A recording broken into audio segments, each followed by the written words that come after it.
Hello everyone, कैसे हैं आप सब लोग। होप कि बढ़िया होंगे। और हम पढ़ रहे हैं उत्तराखंड में हमारा चल रहा है उत्तराखंड की पॉलिटी बिल्कुल खत्म होने वाली। आज आपकी लास्ट वीडियो पॉलिटी की बनेगी, फिर आपका पॉलिटी उत्तराखंड की जो पॉलिटी है वो खत्म हो जाएगी। हालांकि खत्म तो नहीं होती है, कोई भी सब्जेक्ट ऐसा नहीं होता है कि प्रॉपर तरीके से खत्म हो पाए, लेकिन फिर भी जितना भी कोशिश मैंने करी है कि एग्जाम के पॉइंट ऑफ व्यू से इंपॉर्टेंट हो जाता है, वो मैंने कोशिश करी है कि इन वीडियो में मैं समेट पाऊँ, है ना।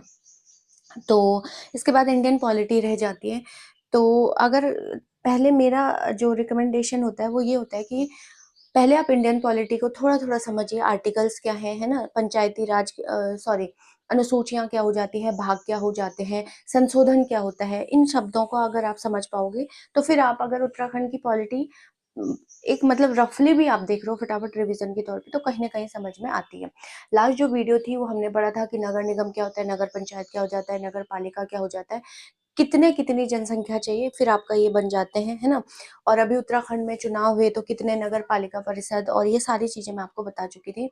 अब जो सबसे इम्पोर्टेंट रह जाता है, ये तो एक तरीके से व्यावहारिक नॉलेज में भी पता होना चाहिए आपको कि जस्ट आपको पता है कि अगर आप कह रहे हो कि नगर निगम है, तो नगर निगम का क्राइटेरिया क्या होना चाहिए, सरकार के द्वारा क्या मापदंड रखा हुआ गया, उसके लिए मानक रखे हुए हैं, है ना? एक व्यावहारिक भी होना चाहिए और एग्जाम के पॉइंट ऑफ व्यू से इंपॉर्टेंट हो जाता है। उसमें संशोधन वगैरह हो जाता है कि नगर पालिका और इनको जो है किस या किन अनुसूची में रखा गया, किस संशोधन के तहत रखा गया, ये कहानी हो जाती है। बाकी आज एग्जाम के पॉइंट ऑफ व्यू से आर्टिकल के अंदर समझेंगे कि पंचायत का जो उल्लेख है वो किस आर्टिकल से किस आर्टिकल तक जाता है, और हर एक आर्टिकल में क्या है, सबसे लंबा जो है अकेला एक भाग है, और अकेले भाग में सबसे ज्यादा आर्टिकल भी जो है इसी भाग में। तो चलिए शुरू करते हैं कहानी, बिना टाइम को वेस्ट किए हुए सीधा हम मुद्दे पर आ जाते हैं। ये हैं हमारे माननीय श्री डॉक्टर शिव प्रसाद डबराल जी। इनको चारण भी कहा जाता है। पौड़ी में ये जन्मे थे। 1999 में इनकी डेथ हो गई, है ना। और पूरी जिंदगी अगर आप बोलोगे तो इतिहासकार रहे, भूगोलवेता रहे, बहुत सारा रिसर्च किया, बहुत अच्छी अच्छी किताबें इन्होंने लिखी। कुमाऊं का इतिहास वगैरह इन्होंने लिखा। उन किताबों को जरूर पढ़िएगा अगर आपके पास समय हो तो, है ना। अगर और पूरे उत्तराखंड को 18 भागों में इन्होंने डिवाइड किया था पढ़ने के लिए, रिसर्च के तौर पर भी, है ना। तो एक रिसर्चर भी आप इनको बोल सकते हैं, एक इतिहासकार तो आप इनको बोलेंगे। पूरी जिंदगी जो है इन्होंने इसी पे लगा दी। अभी तो हमारे बीच ये रहे नहीं, ऐसी शख्सियत को, है ना, सत सत नमन। और क्या कह सकते हैं, जब आपका जो है पर्सनैलिटियां बताऊंगी उत्तराखंड की, तो बिल्कुल इनका जिक्र होगा, है ना। पौड़ी के गहली गांव में इनका जन्म हुआ था 1912 में। 1999 में इनकी डेथ हो गई। तो चलिए फिर आज की कहानी शुरू करते हैं। हमको पढ़ना है यूके, और यूके की हमको क्या पढ़ना है, पॉलिटी, है ना, पॉलिटी। अब मैं अगर आपको बता दूं कि थोड़ा सा क्या है, किस आर्टिकल, क्यों हम 24 अप्रैल को जो है पंचायती दिवस आया, क्वेश्चन है पटवारी के पेपर में, है ना, तो क्यों मनाते हैं ये सारी। और एक क्वेश्चन ये भी आया था कि बंदी प्रत्यक्षीकरण, जो मैंने आपको बताया था कि जिसको क्या कहते हैं, हॉबियस कर्पस कहा जाता है इंग्लिश में। हालांकि वो इंग्लिश का शब्द भी नहीं है, वो लैटिन का शब्द है। तो वो कौन कौन सा कोर्ट करता है, हाई कोर्ट करता है, सुप्रीम कोर्ट, तो दोनों करते हैं, है ना। हॉबियस कर्पस दोनों कर सकते हैं। आर्टिकल 32 में सुप्रीम कोर्ट कर लेगा, 226 में आपका हाई कोर्ट कर लेगा। चलिए आगे देखते हैं कहानी। अब आप थोड़ा सा फ्लैशबैक चलते हैं, जब हम इंडिपेंडेंट नहीं हुए थे, इंडिपेंडेंट इन द सेंस कि हम यूपी से अलग नहीं हुए थे, हम जो है यूपी के साथ ही थे, तब हमको संयुक्त प्रांत कहा जाता था, है ना। तो चलिए कहानी शुरू करते हैं। थोड़ा सा चले जाते हैं 1947 के समय की बात है ना। एक समय की बात है वाली जो कहानी हम पढ़ते थे वही है, 47 है। आजादी के समय पर मैंने आपको बता दिया कि जब तक हम आजाद नहीं हुए थे, हालांकि 2000 तक तो हम यूपी के ही साथ थे, लेकिन थोड़ा सा इस स्थिति को मैं क्यों बता रही हूँ, क्योंकि यहीं से जो पंचायती राज का कॉन्सेप्ट आया था, हम अभी भी कहीं ना कहीं उत्तर प्रदेश से लिंकअप रहते हैं, क्योंकि हमारा जो कहते हैं ना लकड़दादा परदादा है, वो उत्तर प्रदेशी है। तो इसलिए हम जो है इनके कहानी को समझते हैं, है ना। तो जो यूके और यूपी का हिस्सा था, मतलब जो अभी अलग हो गया है, इस सारे को ही संयुक्त प्रांत कहा जाता था। ठीक है, इस सारे को ही क्या कहा जाता था, संयुक्त प्रांत कहा जाता है 1947 तक। फिर क्या हो जाता है, 7 दिसंबर 1947 को एक अधिनियम आता है, एक एक्ट आता है, उस पर हस्ताक्षर कर दिए जाते हैं, ये सोच करके कि भाई अभी जो है थोड़ा सा लो लेवल पे, लो लेवल मतलब गाँव के लेवल पर भी पंचायत स्टार्ट कर दिया जाए। बार बार जो है छोटे मोटे काम जो है वो सल्टाए, आपस में ही गांव वाले ही मिलके, जो बड़े बुजुर्ग हैं, वो जो पंचायत वाला कॉन्सेप्ट है वो मिल दिया जाए। तो समझिए, एक कितना 7 दिसंबर 1947 की बात है। और एक अधिनियम आता है, उस पर हस्ताक्षर कर दिए जाते हैं, है ना। किस चीज के लिए ये अधिनियम आया था, इस पर साइन किए जाते हैं कि भाई ये गाँव पर भी क्या किया जाए, पंचायत बना दिया जाए। ये यूपी का ही मैं बता रही हूँ क्योंकि हम तब वहीं थे। फिर जो है अधिनियम पर हस्ताक्षर कर दिए गए और 15 अगस्त 1949 को, एक डेट आपको याद रखनी है, 15 अगस्त 1949 को फाइनली जो है क्या कर दिया जाए, 15 अगस्त 1949 को ये पूरे देश में इम्प्लीमेंट हो गया, है ना। पूरे देश में ये इम्प्लीमेंट हो गया। इम्प्लीमेंट और ये सिग्नेचर में आपको कॉन्सेप्ट बता चुकी थी। ये इसी कानून ने पहली बार गांव में ग्राम सभा, मतलब जो कानून आया था, इसी कानून ने क्या कहा कि पहली बार कि गांव में क्या होगी, गांव में जो आज ग्राम सभा का कॉन्सेप्ट देखते हैं आप, ग्राम सभा, है ना, गांव में ग्राम सभा होगी। और दूसरा इसी ने कहा कि पंचायती अदालत होगी। बाद में न्याय पंचायत, जिसे न्याय पंचायत कहा जाता है, उसे पंचायती अदालत कहा जाता था पहले। तो इसी ने कहा कि पंचायती अदालत होगी और जो है ना, पंचायती अदालत होगी, जिसे हम आज के समय पे न्याय पंचायत भी कह लेते हैं। तो न्याय पंचायत, ठीक है, ये एक बात है, न्याय पंचायत कहा जाएगा। उसके बाद क्या हुआ, इसी ने कहा, इसी कानून के तहत कहा गया कि स्थापना की गई। न्याय का मतलब होता है उस समय के लिए पंच, छोटे छोटे, जो मैंने आपको बताया था पंचायत होती है, जिसमें सरपंच सो हेड होगा और पंच जो है छोटे छोटे होंगे। छोटे मतलब उसके साथ जो 5 सदस्य होते थे पहले फिक्स था, फिर इसको क्राइटेरिया को बढ़ा दिया गया। तो इसी जो अधिनियम आया था 7 दिसंबर को, है ना, 1947 को, फिर 1949 में पूरे देश में लागू हो गया। इसी ने कहा कि जितने भी भारत में गांव हैं उनमें क्या होना चाहिए, ग्राम पंचायत होनी चाहिए। ग्राम पंचायत मतलब ग्राम सभा होनी चाहिए प्लस, और पंचायती अदालत होनी चाहिए। पंचायती अदालत में आपस में ही छोटे मोटे मामले सलटा दो, बार बार कोर्ट कचहरी का मामला। और अच्छा क्यों कहा गया, क्योंकि हमारे पास संविधान भी नहीं है, तो आपके पास कोर्ट ही नहीं है, कोई किसी आर्टिकल के तहत आप जा नहीं सकते हो। तो उन्होंने कहा छोटे मोटे काम, छोटे मोटे मुद्दे जो है ना, जमीन वमीन को लेकर के आप ये खुद ही आपस में सलटा लो।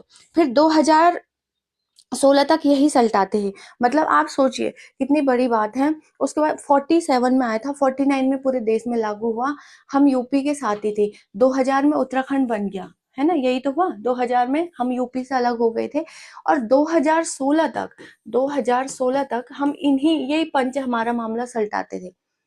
सोचिए 2016 तक, है ना। उसके बाद जो है अब क्या करते थे, अब सिविल कोर्ट्स में जाते हैं या पुलिस में जाते हैं, अगर छोटे मोटे मतलब ऐसे, जैसे मैंने आपको बताया था ना, ये मतलब क्राइम भी है, इनको भी क्या कर दिया, सिविल कोर्ट और आपका जो है क्रिमिनल कोर्ट वगैरह में रखा गया। बहुत ज्यादा ऊपर का मुद्दा है तो क्रिमिनल कोर्ट, और छोटे मोटे कोर्ट हैं तो आप सिविल कोर्ट में। तो अभी हम क्या करते हैं, अब तो हम ये पंचवंच में नहीं, अब क्या कर सकते हैं, सिविल कोर्ट में ये गांव के छोटे मोटे मामले चले जाते हैं, वही सलटाता है ना। पहले न्याय पंचायत सलटाती थी। अब समझते हैं ये 3 टायर सिस्टम क्या था। इन्होंने कहा कि जो काम चल रहा है, पहले तो गांव तक ही था, फिर उसके बाद ब्लॉक और जिला का तो कोई सवाल पैदा नहीं था। इन्होंने कहा कि भाई ठीक है, 3 टायर सिस्टम, क्या कहा गया कि भाई ये जो गांव तक आपका पंचायत वाला कॉन्सेप्ट है, ये तो ठीक है, काम नहीं चल रहा है, लेकिन इसको जो है थोड़ा सा अप लेवल तक करना पड़ेगा, गांव से बाहर भी इस स्थिति को लाना पड़ेगा। तो 1961 की बात है ना, 1961 की बात है। 1961 में क्या हो गया था, 1961 में उत्तर प्रदेश क्षेत्र समितियां, ये वाला इंपॉर्टेंट है, इसको याद रख लेना। उत्तर प्रदेश, मैं शॉर्ट में लिख रही हूँ, उत्तर प्रदेश क्षेत्र समिति या जिला परिषद, है ना, ये एक एक्ट था। उत्तर प्रदेश क्षेत्र समिति तथा जिला परिषद अधिनियम लाया गया, है ना, तथा जिला परिषद अधिनियम लाया गया, जिला परिषद अधिनियम, एक्ट लिख सकते हैं बिल्कुल। तो ये आया कब, 1961 में एक्ट आया। इसने कहा, अब इसमें 2 शब्द समझिए, एक तो क्षेत्र और एक आपका क्या है, जिला। यानी कि गांव में तो थी, है ना, गांव में तो पहले ही थी, अब बोला क्षेत्र लेवल पर भी अपना को है होना चाहिए। इन लेवल, इसको 3 लेवल में डिवाइड करो बोला। ग्राम स्तर में तो ऑलरेडी थी ग्राम पंचायत, क्षेत्र स्तर में भी क्षेत्र पंचायत करो, और जिला में भी जिला पंचायत करो, तब जाकर के काम होगा। अधिनियम लाया गया, ठीक, ये एक बात हो गई। तो इस एक्ट के ये एक्ट कब आया था, जिसने 3 टायर सिस्टम में कन्वर्ट कर दिया कि गांव तक ठीक है भाई, क्षेत्र तक भी होना चाहिए और जिला तक भी होना चाहिए, है ना। आगे समझते हैं इसको। अब क्या हुआ, उत्तराखंड का अपना कानून। अब ये तो उत्तर प्रदेश का हम पढ़ रहे हैं क्योंकि हम उससे उसके साथ जुड़े हुए थे। उत्तराखंड कब लाया अपना कानून, तो इसको समझते हैं। 2016 की बात है, जो अभी मैंने थोड़ा सा एक पॉइंट आपको बताया था। 2016 9 नवंबर 2000 को यूके बनने के बाद यहाँ 16 साल तक हम उस उत्तराखंड सॉरी यूपी के ही कानूनों को फॉलो, मतलब यूपी एक्ट के तहत ही सारा काम करते रहे। तो 16 साल तक हम कह रहे 1947 का अधिनियम ही चलता रहा, जो मैं शुरू में आपको बता चुकी थी। यानी कि सोचिए, अगर 9 नवंबर 2000 को उत्तराखंड बना तो 16 साल तक, यानी कि 2016 तक, है ना, 16 साल तक हम उसी यूपी का जो 1947 में कानून बना था उसी को अपनाते रहे। 1947 में बना था, जो 49 में पूरे देश में इम्प्लीमेंट हुआ था, लागू हुआ था, उसी को फॉलो करते रहे हम 16 साल तक, है ना। फिर 16 साल बाद कहीं उत्तराखंड सरकार जागी, इनको जो है लगा कि भाई अभी ऐसे काम नहीं चलेगा, है ना, हमको अपना एक्ट कब तक यूपी के अधिनियम के हिसाब से चलेंगे, अब थोड़ा सा अपना भी देख लेते हैं कुछ, है ना, ऐसे दूसरे के भरोसे काम। तो एक डेट आपको लिखनी है फाइनली, जो है फाइनली 4 अप्रैल, है ना, फाइनली 4 अप्रैल 2016 को, 4 अप्रैल 2016 को हमने अपना जो है कानून बना दिया। हमने क्या कर दिया, न्यू कानून बनाया, उत्तराखंड पंचायती राज व्यवस्था। तो हमने क्या कर दिया, एक न्यू कानून बना दिया, जिसका नाम क्या, न्यू लॉ बना दिया, उत्तराखंड पंचायती राज व्यवस्था। ठीक है, राज व्यवस्था। आप जब दूसरे के रहमो करमे पर ज्यादा समय तक नहीं चलते हो, आपको अपना रूल रेगुलेशन बनाना पड़ेगा, है ना। तो जब ये बन गया 2016 में उत्तराखंड पंचायती राज व्यवस्था, तो फिर आप अपने हिसाब से भी इसमें संशोधन कर सकते हो, है ना। 2016 लागू कर दिया गया उत्तराखंड पंचायती राज अधिनियम। राज अधिनियम होगा ये, व्यवस्था नहीं, अधिनियम, एक्ट जो हमने लाया। अधिनियम मतलब संवैधानिक तौर पर इसको मान्यता मिल गई है। व्यवस्था तो फिर हम अपने हिसाब से मॉडिफाई कर सकते हैं, चेंज कर सकते हैं। तो ये कब लाए हम, 2016 में। अब आपको लगेगा कि जब उत्तराखंड, जब उत्तर प्रदेश वाला था तो उसमें क्या खराबी थी, और जब जो नया हम लेके आए उनमें क्या खराबी थी, है ना। तो चलिए समझते हैं क्या था। थोड़ा सा इसको 2 पार्ट में डिवाइड करते हैं कि ओल्ड क्या था, उत्तर प्रदेश वाला क्या था, जो यूपी का पुराना कानून था। तो यहाँ हम ऐसे लिख सकते हैं, यूपी, अरे भाई यूपी 1947, और यहाँ लिख सकते हैं हम यूके, है ना, 2016। क्या बदलाव आए इससे आप समझ जाओगे। 2016, है ना, 1947 समझते हैं। यहाँ क्या हुआ, यहाँ पे लिख देते हैं सब्जेक्ट, कि मतलब क्या क्या हुआ, क्या सब्जेक्ट था। जैसे आप यहाँ पर लिख सकते हो कि नाम, तो नाम आपको पता ही है, नाम, नाम क्या था पहले, संयुक्त प्रांत पंचायती राज अधिनियम, यहाँ पे वो था, है ना। तो लिख सकते हैं हम संयुक्त प्रांत, है ना, क्योंकि साथ ही थे ना, यूके और यूपी साथ ही थे। संयुक्त प्रांत पंचायती राज अधिनियम, है ना, पंचायती, इसको अगर हम ऐसे लिखेंगे, पंचायती राज अधिनियम, ये पुराना नाम था। फिर अभी मैंने आपको बता दिया कि नया नाम क्या हो गया था, उत्तराखंड पंचायती राज अधिनियम, है ना। तो उत्तराखंड पंचायती राज अधिनियम अभी मैंने आपको बता दिया। दूसरा जो है हमने इसमें चेंज करा, महिला के लिए क्या स्थिति थी। तो अगर आप पुराना कानून देखेंगे तो पंचायतों में महिलाओं के लिए 37% आरक्षण था। महिला के लिए रिजर्व रखी जाती थी सीटें 37। जो हम उत्तराखंड के अंदर देखते हैं वो 50% आरक्षण किया गया। ठीक है, फिर उसके बाद दूसरी कंडीशन देखेंगे, शिक्षा। शिक्षा पर क्या था, तो जब पुराना कानून था उसमें कोई भी चुनाव लड़ सकता था, है ना, कोई भी चुनाव, कितना पढ़ा लिखा हो अनपढ़ हो, कोई भी चुनाव लड़ सकता था। यहाँ हमने क्या कर दिया, जो मतलब मेल है उसके लिए कह दिया कि तुमको एटलीस्ट 10th पास होना चाहिए, और जो फीमेल है, एससी है, एसटी है, उनको कह गया कि 8वीं पास तो तुम एटलीस्ट होने चाहिए। ठीक है, अगर हम इसमें देखेंगे बच्चे, तो इसमें था, इस वाले कानून में इसमें कहा कि कितने भी बच्चे होंगे तुम चुनाव लड़ सकते हो, है ना, तुम चुनाव लड़ सकते हो। और इसमें कहा कि जिनके 2 बच्चे से ज्यादा नहीं होंगे, अगर किसी के 2 बच्चे से ज्यादा है तो वो चुनाव नहीं लड़ सकता है, 2 बच्चे होने चाहिए, वही चुनाव लड़ सकता है ना। शौचालय का कॉन्सेप्ट भी था, वो कि आपको यहाँ तक दिख रहा होगा, लेट मी चेक, दिख रहा है, शौचालय था। तो इसमें कहा कि आपके घर में शौचालय नहीं भी होगा चल जाएगा, तो भी आप चुनाव लड़ सकते हो। इसमें कहा गया कि शौचालय कंपलसरी है, मतलब होना ही चाहिए, अगर नहीं है तो फिर आप चुनाव नहीं लड़ सकते हो। दूसरा है न्याय व्यवस्था, है ना। अगर यहाँ देखेंगे न्याय व्यवस्था क्या थी, तो न्याय व्यवस्था थी कि भाई क्या होना चाहिए, पंचायती अदालत पंच होने चाहिए। और मतलब न्याय व्यवस्था क्या थी कि अदालत कैसी होगी, जिसमें क्या है पंच होंगे, ये यही तो बात थी, इसमें पंच होंगे, वही जो है बड़े बुजुर्ग वगैरह गांव में जो होंगे अनुभवी होंगे उनको।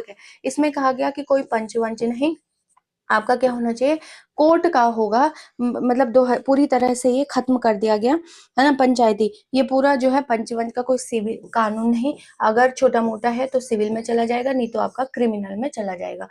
अब ये जो ये 2 बच्चे वाला कॉन्सेप्ट था, हालांकि ये 2016 में ही जब हमने नया कानून बनाया तभी लागू कर दिया गया था, लेकिन इसको जो है उतने प्रॉपर तरीके से फॉलो नहीं किया गया, है ना। तो सरकार ने फिर क्या कर दिया, 2019 में एक सख्त से कोर्ट ने भी ऑर्डर निकाला, 2019 में इसमें संशोधन कर दिया गया और 27 से एक नियम निकाल दिया गया कि अब जो है अगर कोई भी व्यक्ति, ऐसा व्यक्ति जिनके जो 2 से ज्यादा बच्चे हैं, वो चुनाव लड़ते हैं, तो और बाद में वो अयोग्य घोषित किए जाएंगे और उनको पद से हटाया जाएगा, है ना।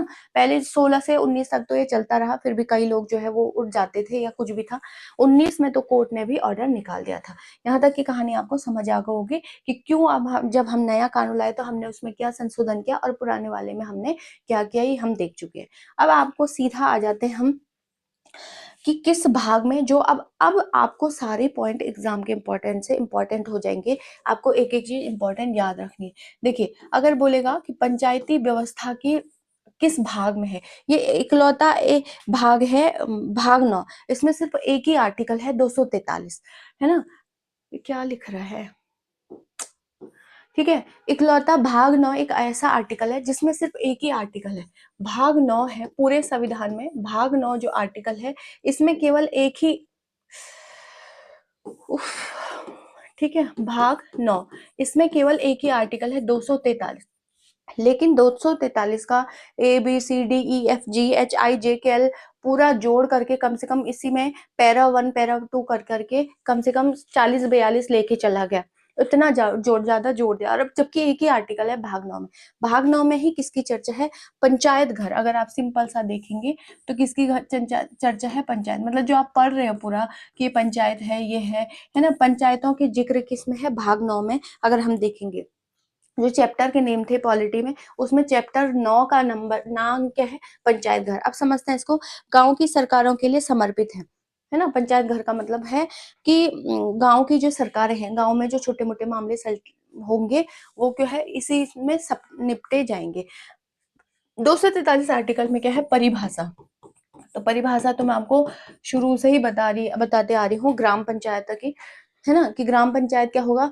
परिभाषा क्या मतलब है, ग्राम पंचायत की अपनी एक पंचायत होगी, लोगों के ग्रुप को मिलकर के जो ग्राम पंचायत बन जाएगा, वो क्या हो जाएगा आपका, फिर ग्राम सभाएं हो जाती हैं, है ना। अब इस 243 का हमको पैरा 1 पैरा 2 करके जोड़ना है। 243 हो गया, अब पैरा 1 जोड़ो।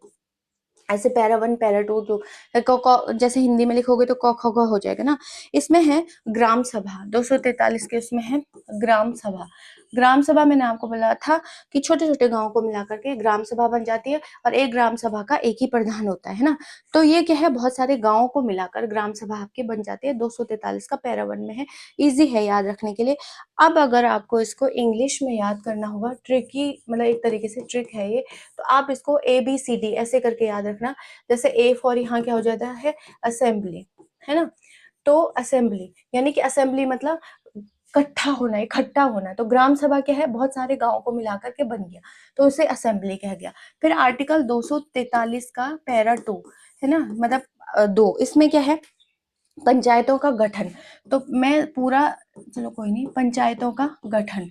अब मैंने आपको बताया था गठन कैसे होगा, है ना। पंचायतों का गठन क्या है, 3 स्तरों का ढांचा, जो मैंने आपको बताया था कि 3 लेवल पर होगा। तो इसमें हम B से लिख सकते हैं बिल्ड, कैसे बनेगी, है ना। ऐसे याद कर लीजिए इंग्लिश में, यहाँ हिंदी में तो थोड़ा सा टफ हो जाता है। फिर 243 आर्टिकल का पैरा 3, पैरा 3 में क्या हो जाएगा आपका, ABC ऐसा चलता रहेगा। पैरा 3 में आपका पंचायतों की संरचना यानी कि स्ट्रक्चर, है ना, सीधा सीधा संरचना लिख लेती हूँ, पंचायत तो है ही है, संरचना है ना, संरचना। तो संरचना सी से क्या हो जाएगा आपका, एक तरीके से कॉम्पोजिशन, चुनाव कैसे होंगे, सदस्य कौन होगा, है ना। तो लिख सकते हैं हम पे, है ना, कि मतलब इसमें क्या क्या कहा गया कि चुनाव कौन कौन लड़ सकता है, सदस्य कैसे होंगे, सदस्य कौन होगा, चुनाव कौन कौन होंगे, एक तरीके से संरचना कैसी होगी। तो वो सारी चीजें मैं आपको पहले ही बता चुकी हूँ, इसीलिए मैंने आपको ये पहले नहीं बताया, सबसे लास्ट में बताया, क्योंकि एक एक पॉइंट को गठन कैसे होगा, है ना, संरचना कैसी होगी, कौन कौन सदस्य बनने के काबिल है, 18 वर्ष से ऊपर होना चाहिए, उत्तराखंड का नागरिक होना चाहिए, निर्वाचन क्षेत्र में कहीं ना कहीं उसका नाम होना चाहिए, वोटर आईडी होनी चाहिए, ये सारी कहानी है ना। फिर मुखिया कैसे चुनते हैं वो सब मैं आपको बता चुकी।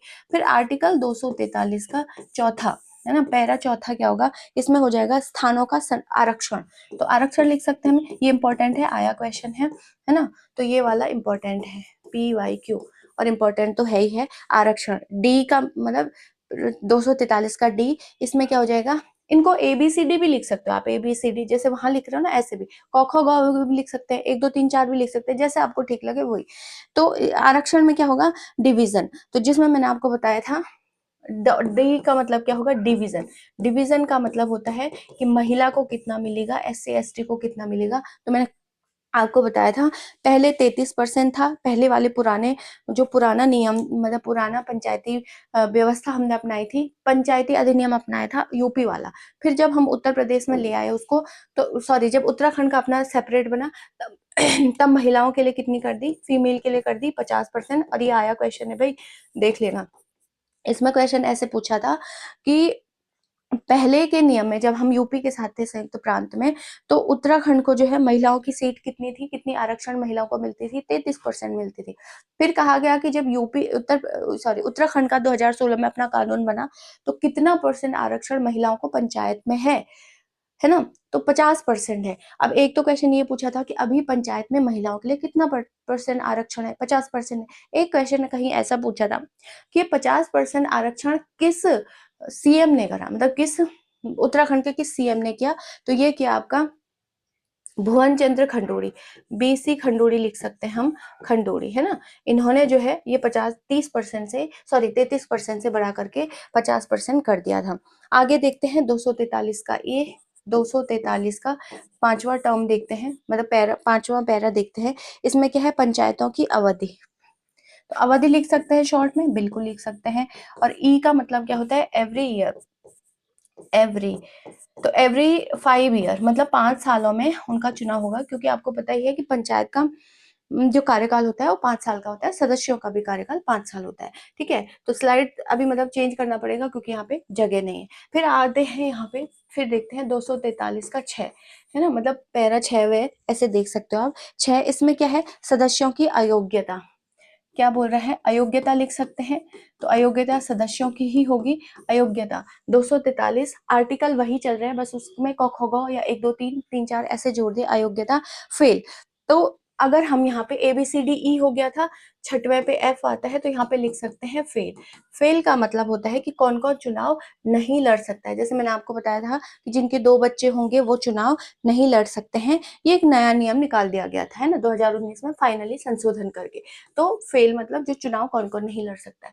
फिर 243 का 7वां पॉइंट देखेंगे, इसमें जो पंचायत की बात है वो है आपका शक्तियां और उत्तरदायित्व, मतलब पावर, तो हिंदी में ही लिख लेते हैं, शक्तियां और उत्तरदायित्व, शक्तियां प्लस उत्तरदायित्व, है ना। तो ये क्या हो जाएगा, उत्तरदायित्व। अब ABCDEF, एफ के बाद क्या आता है, G, ग्रोथ। तो यहाँ हम लिख सकते हैं ग्रोथ, है ना, ग्रोथ। तो ग्रोथ का मतलब होता है यहाँ जो इस शक्तियां और पावर की कितनी पावर है आपके पास, है ना, पावर कितनी है कि गांव के विकास के लिए। तो इसमें कहा गया है कि जो गांव के विकास के लिए होंगे उन पे टोटल 29 विषय है आपके पास। इसको थोड़ा सा कंफ्यूजन होगा, ये 29 सब्जेक्ट आया क्वेश्चन है, देख लेना भाई इसको।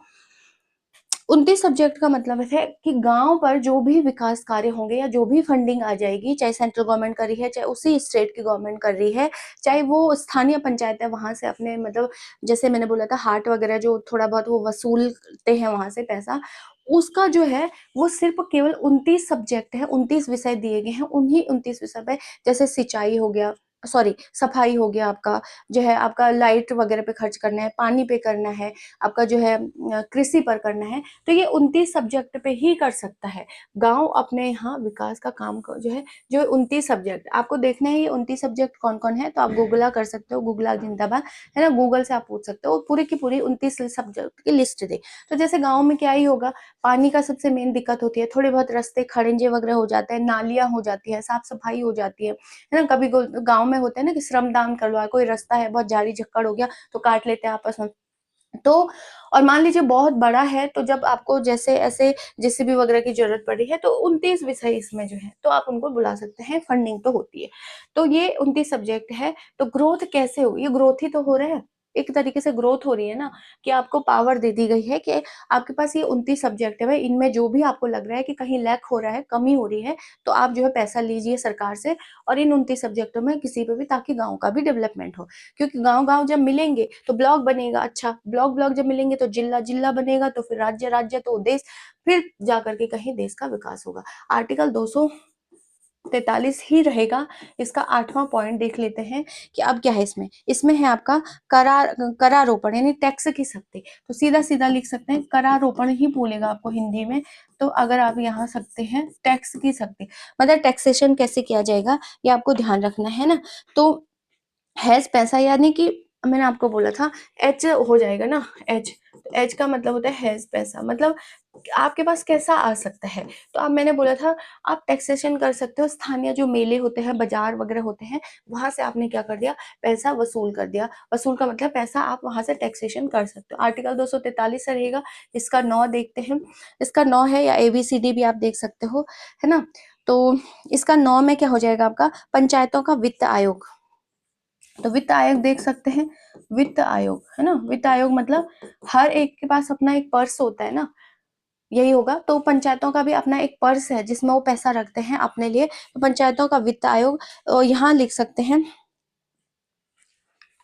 ABCDEGHI। तो इनकम लिख सकते हैं, इनकम मतलब वो अपनी अपना पैसा कहाँ कहाँ और कैसे खर्च करेंगे।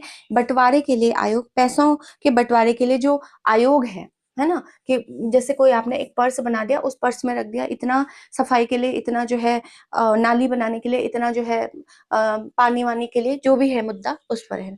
फिर आर्टिकल 243 ही रहेगा। इसका 10, इसमें है आर्टिकल 10 में है आपका पंचायतों का लेखा जोखा, है ना। तो लेखा जोखा लिख सकते हैं, पंचायत तो हम पढ़ ही रहे हैं, लेखा जोखा, है ना। लेखा जोखा यानी कि हिसाब किताब। अब पंचायतों का जो लेखा जोखा है वो कौन रहेगा, जांच, है ना। तो जे से क्या हो जाएगा, जांच लिख सकते हैं।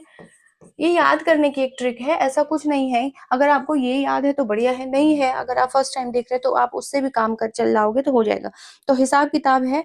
हिसाब किताब मतलब जैसे कितना पैसा आया, कितना नहीं आया, ये सारी चीजें इस आर्टिकल के अंदर हो जाएगी। इस आर्टिकल के पैरा 10 के अंदर हो जाएगी कि भाई कितना कितना फंडिंग हुई थी, किस काम के लिए कितना हुआ था। मैंने ऐप वगैरह भी आपको बताया था, है ना, आप उससे भी देख सकते हो।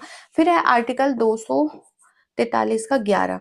243 का 11 में क्या है आपका, पंचायतों का चुनाव या निर्वाचन, है ना।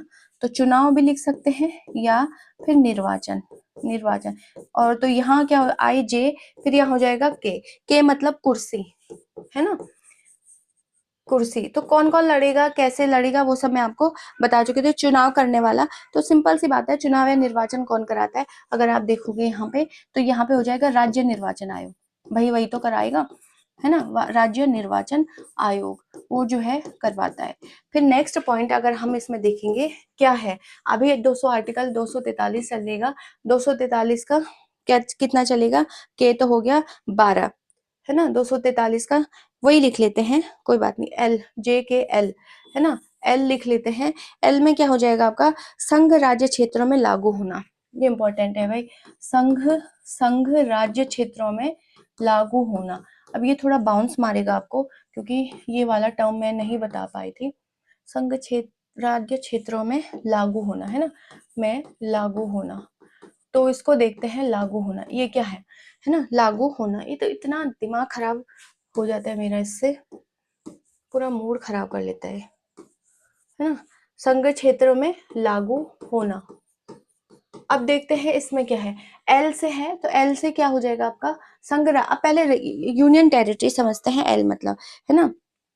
जैसे यूनियन टेरिटरीज हैं तो उनमें क्या है, संघ राज्य क्षेत्र क्या होता है, यूनियन टेरिटरी। जैसे दिल्ली है, चंडीगढ़ है, यहाँ के क्या हो जाएंगे आपके यूनियन टेरिटरी, यूटीएस लिख सकते हैं। तो यूनियन टेरिटरीज के अपने रूल रेगुलेशन होंगे पंचायतों के। तो पंचायतों तो है नहीं वहां पे, तो नगर निगम वगैरह हैं जो हैं उन पे।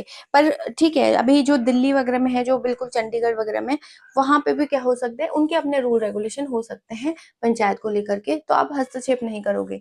बड़े बड़े नगर हैं क्या, उनका अपना रूल रेगुलेशन है, वहां पर सरकार कोई हस्तक्षेप नहीं करेगी। फिर है 243 का JKL M, है ना, एम। तो एम देखते हैं, एम में क्या है आपका, कतिपय में लागू न होना, है ना, कतिपय में लागू न होना। अब ये क्या है, लागू न होना। लागू न होना का मतलब है, जैसे आपने देखा होगा कई कई ये पंचायती, हमने तो कहा कि ये पूरे इंडिया में मतलब अभी क्या हो गया, पूरे इंडिया में इम्प्लीमेंट हो गया था ये, है ना। लेकिन ये किसी किसी उत्तराखंड के अभी भी कोई कई ऐसे राज्य हैं जहां पर पंचायत नहीं है। जैसे अगर आप, तो एम का मतलब क्या हो जाता है, माइनस, ऐसे लिख सकते हैं याद करने के लिए, माइनस। तो जैसे आप नॉर्थ ईस्ट चले जाओगे, है ना, नॉर्थ ईस्ट, तो नॉर्थ ईस्ट के जितने भी स्टेट हैं इनके पास पंचायत नहीं है, इनके अपने रूल रेगुलेशन होते हैं।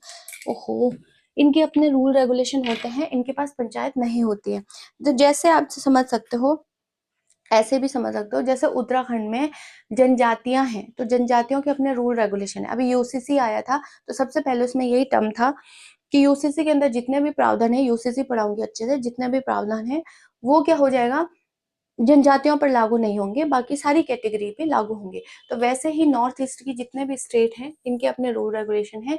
पंचायत ये मानते हैं नहीं अगर मानते हैं तो बढ़िया, नहीं मानते हैं तो जानबूझकर थोपा नहीं जाएगा उनके पास, है ना। 243 का KLMN, एन में समझते हैं क्या है, 243 का एन, विद्यमान कानूनों का बने रहना, है ना, ये भी अच्छा है, विद्यमान कानूनों का बने रहना। तो एन से क्या हो जाएगा आपका, एक तरीके से नो चेंज लिख सकते हैं, नो चेंज। मतलब इसके कहने का मतलब है कि जब तक कोई पुराना कानून है ठीक है, और जब तक नया कानून नहीं आता तब तक पुराना कानून जैसे चल रहा है वैसे ही चलता रहेगा, उसमें कोई चेंजेस नहीं होगा। हाँ, जब नया आ जाएगा तब उसको बदला जाएगा। फिर आता है 243, 243 का आ जाएगा ओ, है ना, ये लास्ट आर्टिकल है, क्योंकि जो ग्राम पंचायत की चर्चा है, चलो पहले ओ वाला आर्टिकल देख लेते हैं फिर क्या है। ओ में है आपका न्यायालयों के हस्तक्षेप पर रोक, है ना, हस्तक्षेप किसके, न्यायालय लिखने पर जरूरी है, न्यायालयों के हस्तक्षेप पर रोक, है ना, हस्तक्षेप पर रोक। मतलब इसमें ओ से आउट कर सकते हैं। मतलब कहा गया है कि पंचायती राज में चुनाव के मामलों में, अगर पंचायतों में चुनाव हो रहे हैं, जैसे अभी हुआ था 2025 में जो हुआ था, तो जो चुनाव हो रहे हैं उसमें कितना पैसा सरकार खर्च कर रही है, कितना किसी को बांट रही है, नहीं बांट रही है, या नहीं दे रही है, या जो है किस तरीके से जनता को अपने में मिला रही है, क्या जितना भी मुद्दा है निर्वाचन को लेकर के, उसमें कोर्ट कोई हस्तक्षेप नहीं करेगा। कोर्ट जो है उसमें कोई, और यही चीज जो है कोर्ट के अंदर क्या हो रहा है, बाहर वाले इनको जो है मतलब आम आदमी या जो कार्यपालिका विधायिका है उसको उससे दूर रखा गया। तो कहा गया कि ना तुम हस्तक्षेप करो, ना ही हम हस्तक्षेप करेंगे। तो वही चीज है कि चुनाव के मामलों पे, हाँ, अगर बड़े लेवल पे जो लोकसभा के चुनाव होते हैं उसमें कहा गया है कि यदि राष्ट्रपति और इनके मामले में चुनाव के समय पर कोई डिस्प्यूट होता है तो आप कोर्ट जा सकते हो। चुनाव के उसमें भी मान लीजिए तब जाके, वो बड़े लेवल का है, तो छोटे मोटे गांव के लेवल पे नहीं, इसमें आउट रखा गया, ये है। अब मैं आपको एक चीज बता रही थी, देखिए हमने पढ़ा कि पंचायतों की जो मतलब व्यवस्था है, या जो पंचायतों की बात की जा रही है, ये कौन से चैप्टर में है, भाग 9। मैं पॉलिटी में जिनको हम चैप्टर बोलते हैं, पॉलिटी में उनको भाग बोलते हैं, है ना। तो वही समझिए, जैसे मैंने आपको बताया था कि रामायण में उनको कांड बोलते हैं, महाभारत में उनको पर्व बोलते हैं, है ना, कहीं कहीं उनको अध्याय बोलते हैं। जैसे आप कौटिल्य की अर्थशास्त्र देखेंगे तो उसमें जो है अध्याय कहा जाता है। तो ये अलग अलग है ना, भाग कुल मिलाकर के वही हो जाती है, चाहे इंग्लिश में उसको चैप्टर बोल दिया, हिंदी में पाठ बोल दिया, पॉलिटी की लैंग्वेज में, हर सब्जेक्ट की अपनी एक लैंग्वेज है, उसमें जो है इनको कई कई संस्करण वगैरह भी आपने देखे होंगे, ये बोला जाता है। तो पॉलिटी मैंने भाग, तो इस भाग 9 का नाम ही क्या था, मैंने आपको बताया था पंचायत, है ना, पंचायत। अब ये भाग 9 में मैंने आपको बोला था केवल एक ही आर्टिकल है 243। अब ये आर्टिकल 243 कहाँ ए से लेकर के कहाँ तक जा रहा है, देखो ओ तक जा रहा है, यानी कि एक ही आर्टिकल में इतने पैरा जोड़ जोड़ करके ओ तक ले आया, ये ओ तक हमने पढ़ लिया 243 के ए से। अब कहानी, आपने हमने ग्राम पंचायत तो पढ़ी ही पढ़ी थी, हमने साथ में क्या पढ़ा था, नगर पंचायत भी पढ़ी थी, है ना, याद होगा आपको। तो नगर पंचायत की क्या स्थिति है उसको भी देखते हैं, वो भी किसी ना किसी आर्टिकल में होगा, है ना। अब आपको 2-3 चीजें समझनी है, जितने भी पॉइंट आज मैंने लिखाए हैं सारे एग्जाम में आए हुए हैं, इसलिए आप एक एक चीज को बहुत अच्छे से समझिए। नहीं समझ आता है आप कमेंट कर लीजिए, मैं उसका जवाब दोबारा आपको दे सकती हूँ। आपको एक इंपॉर्टेंट याद, जो पता नहीं कितनी बार क्वेश्चन पूछा है, चाहे आप उत्तराखंड का कोई एग्जाम दे रहे हो, चाहे आप सेंट्रल लेवल पे कोई एग्जाम दे रहे हो, ये कितनी बार क्वेश्चन आया है, एक संविधान हुआ था 73वां संविधान संशोधन।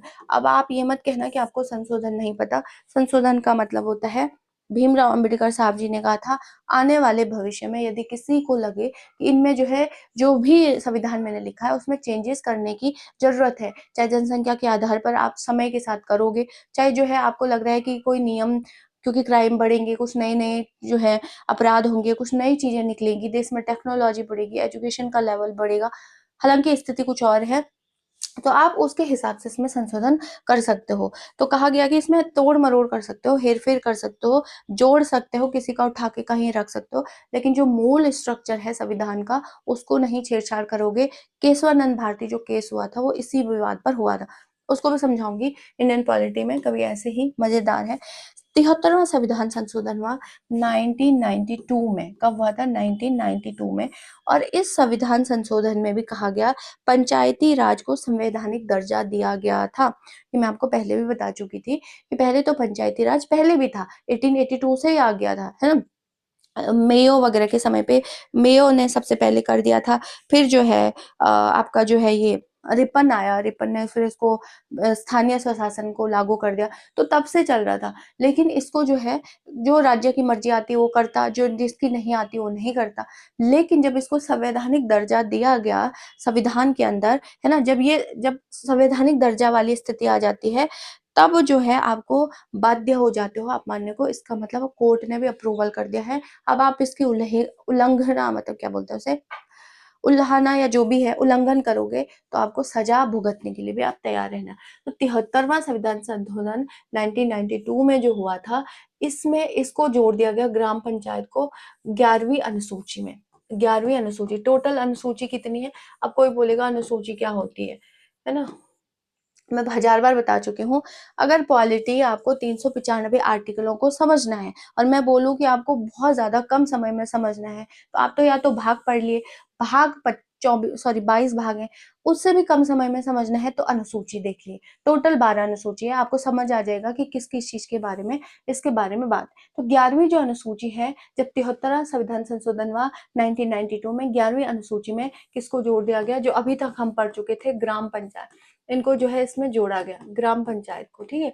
इस संविधान और इसको संवैधानिक मान्यता, संवैधानिक दर्जा दिया गया 11वीं अनुसूची में जोड़ करके। 24 अप्रैल 1993 को पंचायती राज अधिनियम भारत में लागू हो गया। देखिए 24 अप्रैल कब, 1993 को पंचायती राज अधिनियम भारत में लागू हो गया।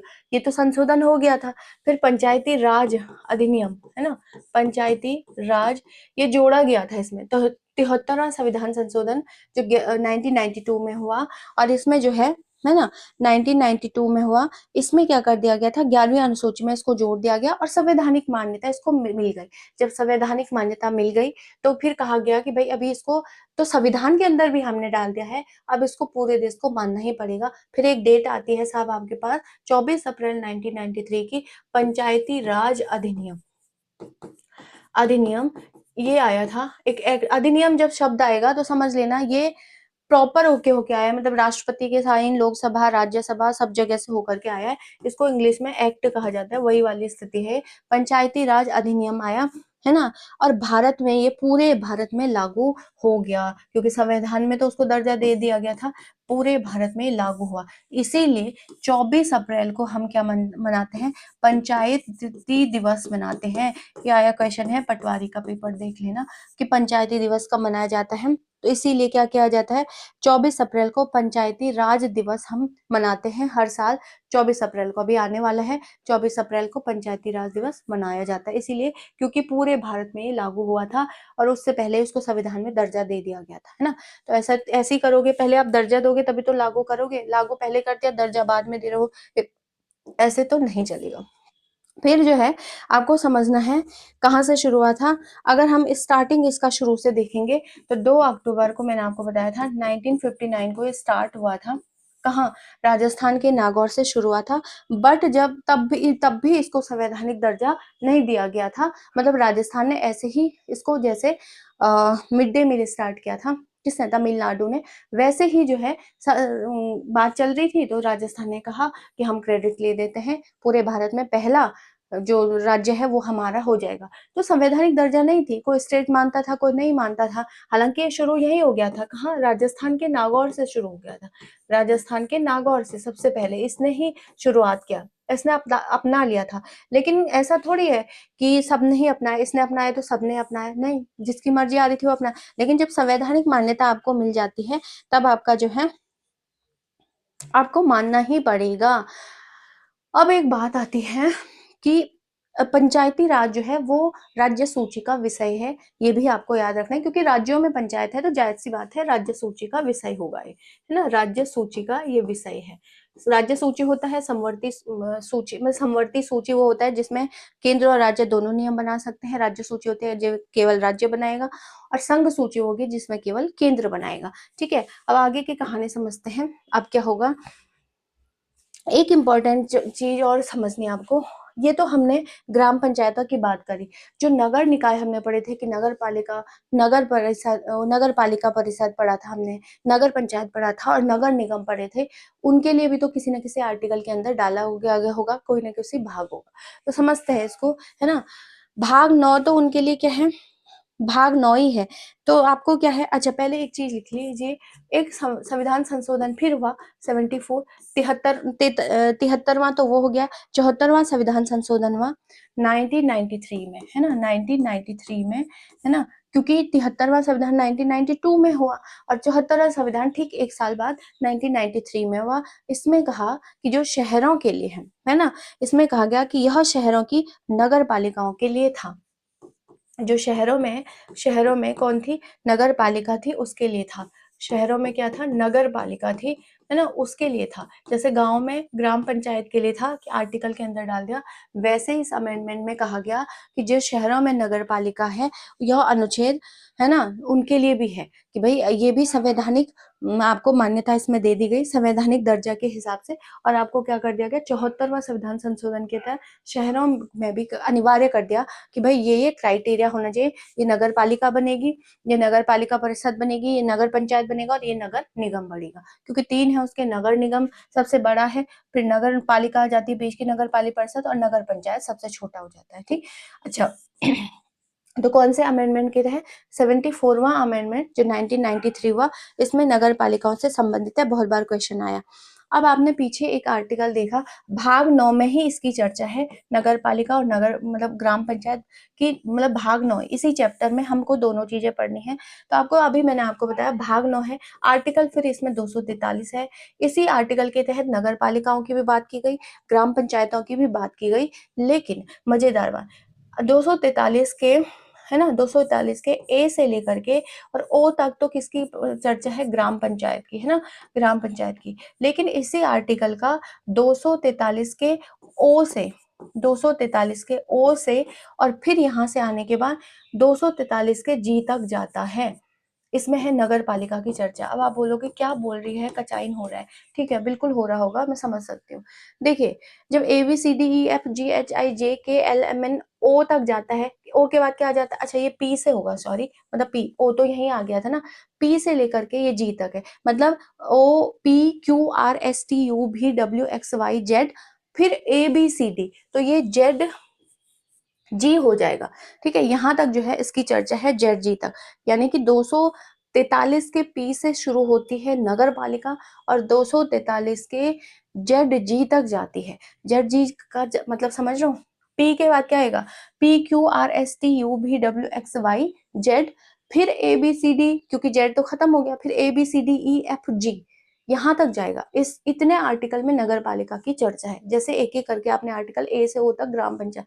अब आप सोचोगे इतना कौन याद करेगा, तो सारे याद नहीं करने हैं, 2-3 ही आपको याद करने हैं जो इम्पोर्टेंट है। देखिए,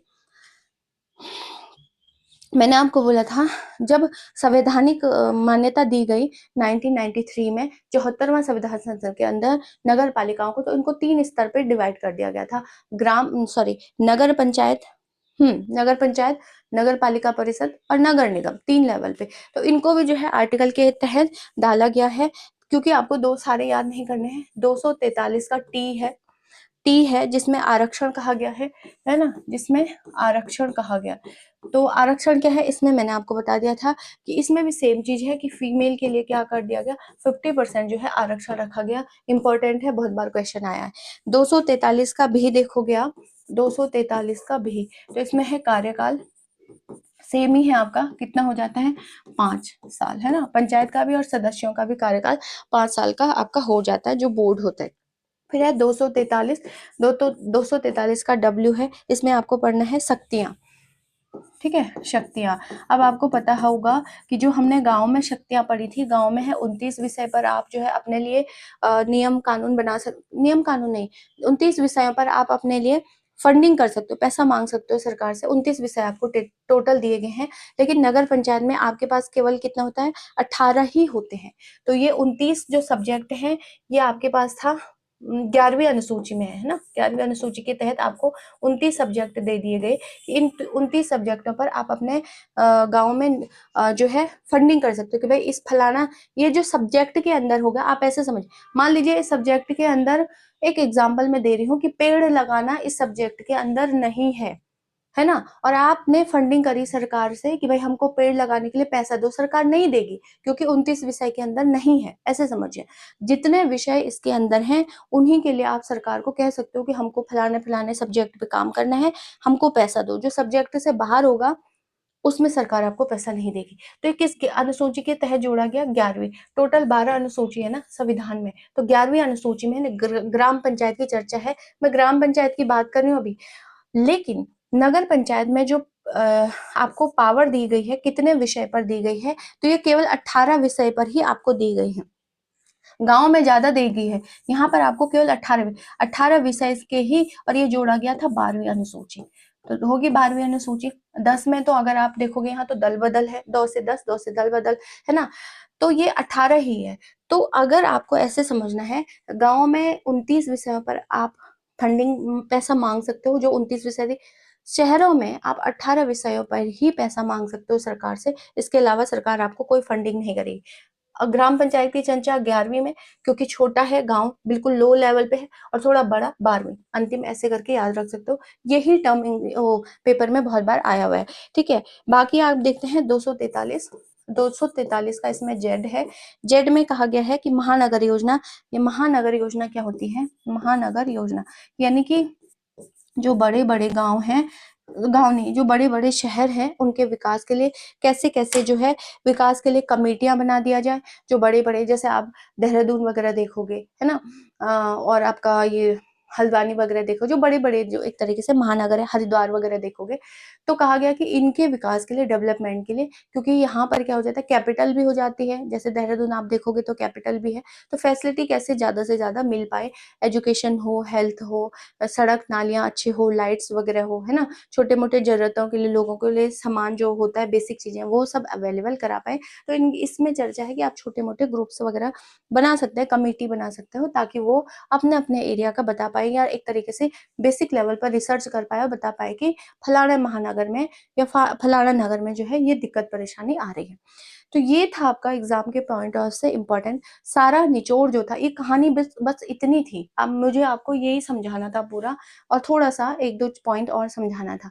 लेकिन कहानी अगर मैं सीधा आपको इन आर्टिकल को समझा देती कि आरक्षण इतना है, तो शायद समझ में नहीं आता, बोरिंग हो जाता और फिर इंटरेस्ट भी नहीं आता। आपको यही नहीं पता नगर पालिका क्या होगी, नगर परिषद क्या होगा, नगर पंचायत क्या होगी, ग्राम पंचायत क्या है, ग्राम सभा क्या है ना, अध्यक्ष कौन होता है, चुनाव कौन होता है, निर्वाचन क्षेत्र कैसे, ब्लॉक कैसे बनते हैं, ये सारी कहानी अगर नहीं पता है तो फिर ये आर्टिकल भी कभी याद नहीं होते हैं। पहले आपको, इसीलिए मैंने आपको पहले पूरी चीजें बता दी, एक एक पॉइंट मैंने समझा दिया था, फिर मैंने इनको आर्टिकल के अंदर डाल दिया। तो कहानी ये है, इन्हीं में से क्वेश्चन आता है, हालांकि उनमें से भी एक आध क्वेश्चन बनने के चांसेस होते हैं, जैसे विधानसभाओं हैं उससे क्वेश्चन बनते ही बनते हैं। पंचायतों का जो पूरा कचाइन था, वो मेरे को समझाने का मतलब यही था कि मेरे को कुल मिलाकर के ये चीजें आपके दिमाग में बिठानी थी। तो चलिए फिर आज के लिए इतना ही, मिलते हैं नेक्स्ट वीडियो में। आई थिंक बहुत ज्यादा लंबी वीडियो तो हो ही गई है, लेकिन अभी पंचायत आपका यानी कि पॉलिटी आपकी खत्म हो गई है। अब मैं सोच रही हूँ इसका एक एमसीक्यू करा दूं 40-50 क्वेश्चन के, जो आए क्वेश्चन है, और कुछ एक आध थोड़ा सा मैं अपने हिसाब से बना लूंगी, फिर आपका पॉलिटी खत्म हो जाएगा। नया टॉपिक जो है हम स्टार्ट करेंगे, सोचेंगे। वैसे मैंने सोचा कि थोड़ा सा डिस्ट्रिक्ट हमने सिर्फ एक चमोली किया था, तो उत्तरकाशी क्षेत्रफल के आधार पे तो उत्तरकाशी कवर करेंगे, और योजनाएं थोड़ी सी हमारी रह जाती, योजनाओं के बाद फिर एक नया टॉपिक पकड़ेंगे। देखते हैं कौन सा पकड़ते हैं। आज के लिए इतना ही, मिलते हैं नेक्स्ट वीडियो में, तब तक के लिए जय हिंद, जय भारत, जय उत्तराखंड। वीडियो पसंद आती है तो चैनल को लाइक शेयर सब्सक्राइब कर सकते हैं, साथ में आप कमेंट भी कर सकते हैं। इसके अलावा एक्स्ट्रा चीजें हैं, कुछ छूट गई हैं या फिर भी कोई डाउट है आपको, तो आप कमेंट कर सकते हैं। मिलते हैं नेक्स्ट वीडियो में। जय हिंद।